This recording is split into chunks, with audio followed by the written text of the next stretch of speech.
Hi ಎಲ್ರಿಗೂ ನಮಸ್ಕಾರ and welcome to ಖಡಕ್ ಸಿನಿಮಾ. ಲವ್ ಆಗೋದು, ಲವ್ ಮಾಡೋದು ಎಷ್ಟು ಎಕ್ಸೈಟಿಂಗ್ ವಿಷಯನೋ ಅಷ್ಟೇ ಕಷ್ಟದ ವಿಷಯ ಲವ್ನ ಉಳಿಸ್ಕೊಂಡು ಹೋಗೋದು. ಪೃಥ್ವಿ ಅಂಬರ್ ಹಾಗೂ ರಿಷಿಕಾ ನಾಯಕ್ ಆಕ್ಟ್ ಮಾಡಿರುವಂತಹ ರೊಮ್ಯಾಂಟಿಕ್ ಡ್ರಾಮಾ ಸಿನಿಮಾನೇ ಜೂನಿ. ವೈಭವ್ ಮಹದೇವ್ ಅವರ ಮೊದಲ ನಿರ್ದೇಶನದ ಜೂನಿ ಸಿನಿಮಾ ಈ ವಾರ ರಾಜ್ಯದಾದ್ಯಂತ ರಿಲೀಸ್ ಆಗ್ತಾ ಇದೆ. ಇದರ ಪ್ರೀಮಿಯರ್ ಶೋ ನೋಡಿದ ನಮಗೆ ಈ ಸಿನಿಮಾ ಹೇಗೆ ಅನ್ನಿಸ್ತು ಅನ್ನೋದನ್ನ ಇವತ್ತಿನ ರಿವ್ಯೂದಲ್ಲಿ ಹೇಳ್ತೀನಿ, ಬನ್ನಿ ನೋಡ್ಕೊಂಬರೋಣ. ಪ್ಲಾಟ್: ಇದೊಂದು ಸತ್ಯ ಘಟನೆ ಆಧಾರಿತ ಸಿನಿಮಾ. ಕಥಾನಾಯಕ ಪಾರ್ಥ ಒಬ್ಬ ವೆಲ್ ಟು ಡೂ ಫ್ಯಾಮಿಲಿಗೆ ಸೇರಿದಂತಹ ಹುಡುಗ. ಅವನೊಂದು ಕೆಫೆ ನಡ್ಸ್ಕೊಂಡು ಹೋಗ್ತಾ ಇರ್ತಾನೆ. ಜೊತೆಗೆ ಆ ಕೆಫೆಯ ಚೆಫ್ ಕೂಡ ಅವನೇ. ಅವನಿಗೆ ಆ ಕೆಫೆಗೆ ರೆಗ್ಯುಲರ್ ಆಗಿ ಬರುವಂತಹ ಜೂನಿ ಮೇಲೆ ಲವ್ ಆಗುತ್ತೆ. ಅವಳಿಗೂ ಇವನ ಮೇಲೆ ಫೀಲಿಂಗ್ಸ್ ಹುಟ್ಟುತ್ತೆ. ಬಟ್ ಅವಳಿಗೆ ಮಲ್ಟಿಪಲ್ ಪರ್ಸನಾಲಿಟಿ ಡಿಸಾರ್ಡರ್ ಇರುತ್ತೆ. ಇವರಿಬ್ಬರ ಪ್ರೀತಿ ಈ ಡಿಸಾರ್ಡರ್ನಿಂದ ಆಗುವಂತಹ ತೊಂದರೆಗಳನ್ನೆಲ್ಲ ದಾಟಿ ಉಳ್ಕೊಳ್ಳುತ್ತಾ ಇಲ್ವಾ ಅನ್ನೋದೇ ಈ ಸಿನಿಮಾದ ಪ್ಲಾಟ್. ಅನಾಲಿಸಿಸ್: ಜೂನಿ ಒಂದು ರೊಮ್ಯಾಂಟಿಕ್ ಡ್ರಾಮಾ ಹೌದು, ಆದರೆ ಇದೊಂದು ರೆಗ್ಯುಲರ್ ಲವ್ ಸ್ಟೋರಿ ಅಲ್ಲ. ಸಿನಿಮಾದ ರಚನೆ ಮತ್ತು ನಿರ್ದೇಶನ ವೈಭವ್ ಮಹದೇವ್ ಅವ್ರದ್ದು. ಇದೊಂದು ರೊಮ್ಯಾಂಟಿಕ್ ಡ್ರಾಮಾ ಆದ್ರೂ ಇದರಲ್ಲಿ ರೊಮ್ಯಾನ್ಸ್ ಅನ್ನ ಗ್ಲೋರಿಫೈ ಮಾಡಿಲ್ಲ. ಡಿಸೋಸಿಯೇಟಿವ್ ಐಡೆಂಟಿಟಿ ಡಿಸಾರ್ಡರ್ ಅಂತಹ ಮೆಂಟಲ್ ಇಲ್ನೆಸ್ ನ ಪ್ರಾಪರ್ ಆಗಿ ಅಡ್ರೆಸ್ ಮಾಡಿದರೆ ಇಡೀ ಸಿನಿಮಾ ಜೂನಿ ಹಾಗೂ ಪಾರ್ಥನ ಪಾತ್ರದ ಸುತ್ತ ಸುತ್ತುತ್ತೆ.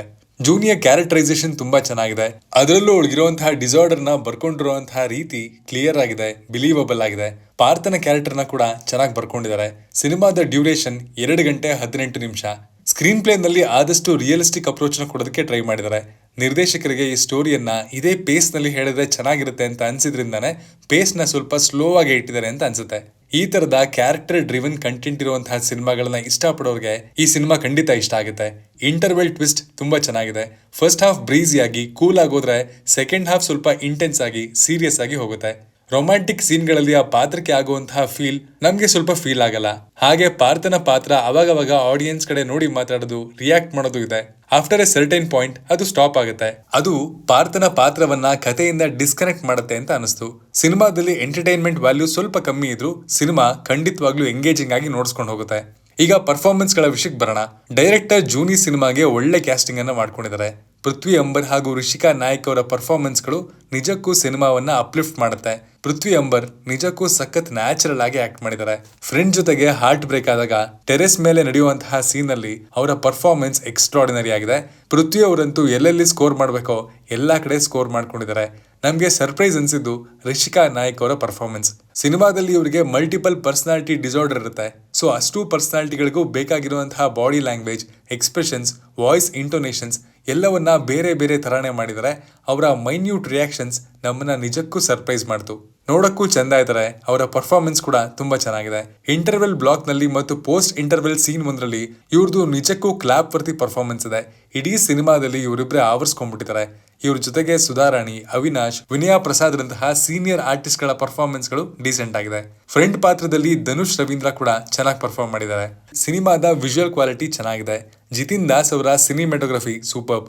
ಫ್ರೇಮ್ಸ್, ಲೈಟಿಂಗ್, ಯೂಸ್ ಮಾಡಿರುವಂತಹ ಕಲರ್ ಪ್ಯಾಲೆಟ್ಸ್, ಆರ್ಟ್ ವರ್ಕ್ ಎಲ್ಲವೂ ಒಂದು ಪ್ಲೆಸೆಂಟ್ ಫೀಲ್ ಅನ್ನ ಕೊಡುತ್ತೆ. ನಕುಲ್ ಅಭಯಂಕರ್ ಅವರ ಮ್ಯೂಸಿಕ್ ಅಂಡ್ ಸಾಂಗ್ಸು ಇನ್ನೊಂದು ಚೂರು ಬೆಟರ್ ಆಗಿರ್ಬೋದಿತ್ತು ಅಂತ ಅನಿಸ್ತು. ಸಾಂಗ್ಸ್ ಅಷ್ಟೊಂದು ಇಂಪ್ಯಾಕ್ಟ್ ಮಾಡಲ್ಲ, ಬಟ್ ಸಾಂಗ್ಸ್ ನ ಶೂಟ್ ಮಾಡಿರುವಂತಹ ರೀತಿ ಅಂಡ್ ಲೊಕೇಶನ್ಗಳು ಚೆನ್ನಾಗಿದೆ. ಪೃಥ್ವಿ ಅವರು ಸಾಂಗ್ ಅಲ್ಲಿ ಚೆನ್ನಾಗಿ ಡ್ಯಾನ್ಸ್ ಮಾಡಿದ್ದಾರೆ. Last but not the least, producer Mohan Kumar ಹಾಗೂ ಶ್ರೇಯಸ್ ಒಳ್ಳೆ ಕಥೆಯೊಂದಕ್ಕೆ ಒಂದು ಒಳ್ಳೆ ಕ್ವಾಲಿಟಿ ಸಿನಿಮಾ ಆಗೋದಕ್ಕೆ ಏನೆಲ್ಲ ಬೇಕು ಅದನ್ನ ಸಪೋರ್ಟ್ ಮಾಡಿದ್ದಾರೆ. ಸಿನಿಮಾದ ಫ್ಲಾಸ್ ಬಂದು ಪಾತ್ರಗಳ ಪರ್ಸನಲ್ ಲೈಫ್ ಮತ್ತು ಲವ್ ಲೈಫ್ ಕಂಪ್ಲೀಟ್ ಆಗಿ ಎಮೋಷನಲಿ ಕನೆಕ್ಟ್ ಆಗಲ್ಲ. ಇಡೀ ಸಿನಿಮಾವನ್ನ ನೋಡ್ಸ್ಕೊಂಡು ಹೋಗೋ ಹಾಗೆ ಮಾಡೋದು ಪೃಥ್ವಿ ಮತ್ತು ರಿಷಿಕಾ ಅವರ ಪರ್ಫಾರ್ಮೆನ್ಸ್ ಅಂಡ್ ಒಂದಷ್ಟು well written scenes. Overall ಆಗಿ ಹೇಳೋದಾದ್ರೆ ಜೂನಿ ಒಂದು ಒಳ್ಳೆ ಡೀಸೆಂಟ್ ವಾಚ್. ಕನ್ನಡದ ಮಟ್ಟಿಗೆ ಈ ತರದ ಪ್ರಯತ್ನಗಳು ನಿಜಕ್ಕೂ ಬಿಡಲ್ಲ. ಸುಮ್ಮನೆ ಏನೋ ಒಂದು ಮೈಂಡ್ಲೆಸ್ ಆಗಿ ಮಾಡಿದೆ ಸಿನಿಮಾ ಇಂದ ಆಚೆ ಬರಬೇಕಾದ್ರೆ ಆಡಿಯನ್ಸ್ ಏನೋ ಒಂದನ್ನ ಕ್ಯಾರಿ ಮಾಡೋ ತರದ ಸಿನಿಮಾ ಜೂನಿ. ಇಂಥ ಸಿನಿಮಾಗಳು ನಿಮ್ಗೆ ಇಷ್ಟ ಆಗೋದಾದ್ರೆ ಈ ಸಿನಿಮಾವನ್ನ ನೀವು ಖಂಡಿತ ನೋಡ್ಬೋದು. ಮತ್ತಷ್ಟು ಹೊಸ ಸಿನಿಮಾಗಳ ರಿವ್ಯೂಗಳೊಂದಿಗೆ ನಾನು ನಿಮಗೆ ಮತ್ತೆ ಸಿಗ್ತೀನಿ. ರಿವ್ಯೂ ಬರ್ದಿರೋದು ವಿನೋದನ್ ಕುಮಾರ್ ಮತ್ತು ಅದಕ್ಕೆ ಧ್ವನಿಯಾಗಿರೋದು ಮನು. Signing off.